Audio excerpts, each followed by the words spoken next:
جب کوئی بندہ شہوت میں اندھا ہو جاتا ہے تو سب سے ہلکی سزا میں اسے یہ دیتا ہوں کہ اپنی اطاعت سے اسے محروم کر دیتا ہوں۔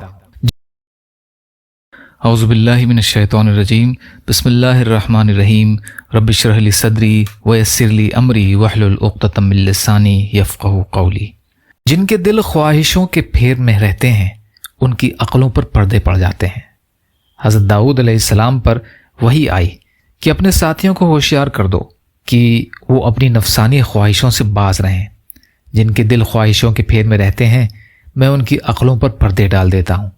جب کوئی بندہ شہوت میں اندھا ہو جاتا ہے تو سب سے ہلکی سزا میں اسے یہ دیتا ہوں کہ اپنی اطاعت سے اسے محروم کر دیتا ہوں۔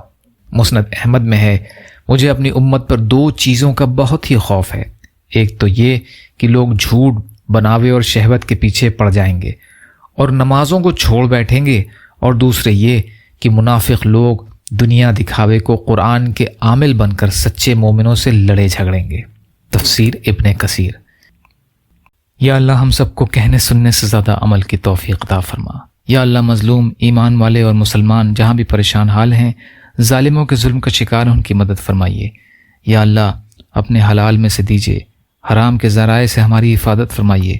یا اللہ اپنے غیر سے بے نیاز کر دیجیے، جو مانگا وہ بھی عطا کر دیجیے، جو مانگنے سے رہ گئے وہ بھی عطا فرمائیے۔ ربنا تقبل منا انک انت السمیع العلیم برحمتک یا ارحم الراحمین، لا الہ الا اللہ محمد رسول اللہ۔ السلام علیکم ورحمۃ اللہ وبرکاتہ۔